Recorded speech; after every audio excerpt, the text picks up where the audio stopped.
The Magician's Hat, written by Malcolm Mitchell, illustrated by Joanne Lew-Vriethoff.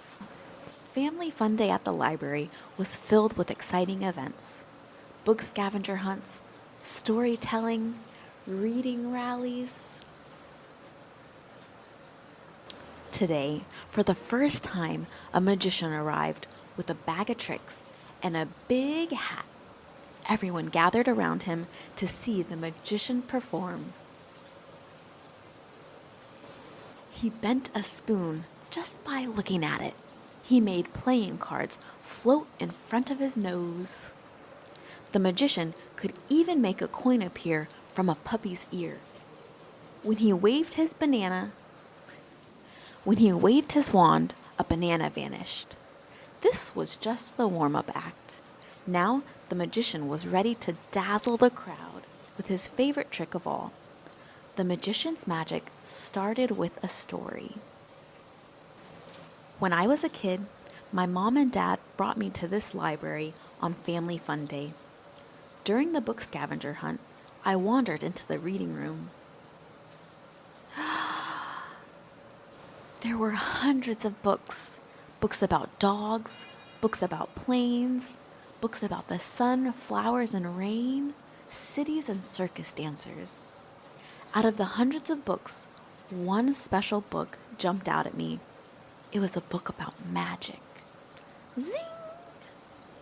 I read and read and read every single word on every single page. I discovered that book wasn't just about magic. I learned that books are magic. Even though I was still in the library, those pages and words took me places I had always dreamed of going. This is how I knew I wanted to become a magician when I grew up. Soon after that, I got my magician's hat. The Family Fun Day crowd had grown. Kids from all over town were eager to see more of the magician's magic. He asked them, "What do you want to be when you grow up?" Amy shouted, "I want to be a dentist." The magician invited Amy to reach inside his hat. Amy dug deeper, then deeper, until she felt something. It's a book," Amy shouted. The magician asked, "What's your book about?"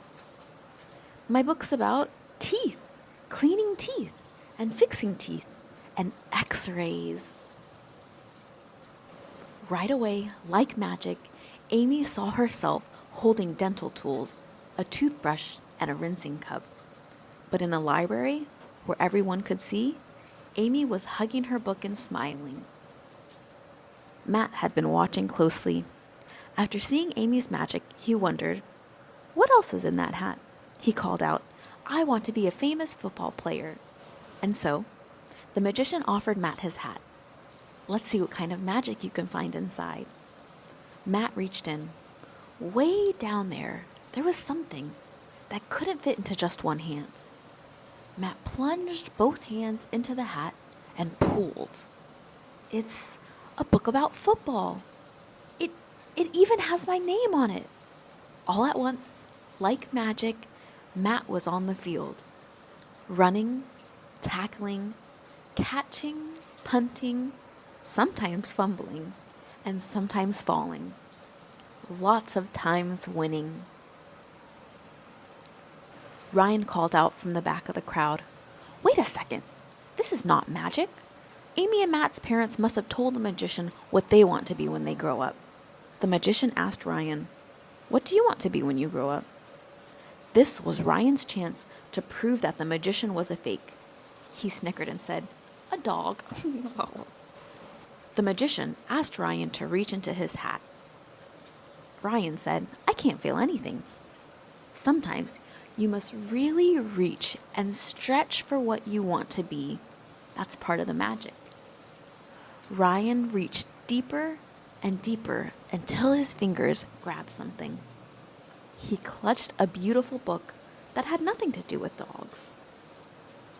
Its pages were filled with letters and paintings and photos and foldouts. Stars, planets, rocket ships. Wow. Ryan had always dreamed of becoming an astronaut and exploring the wide open sky, hurtling into outer space and zooming to far off galaxies. "Whoa," Ryan whispered. "How did you do that?" "I'm not doing anything," the magician said. "You are." "I am?" asked Ryan. "But there's got to be a secret trick in those books." "The desires that are within you bring out the magic in these books. Follow your dreams, and they will take you wherever you want to go." The magician turned his hat so everyone could see. What are your dreams? Let me know in the comments below. What are your dreams? That question makes all kind of magic appear. The end.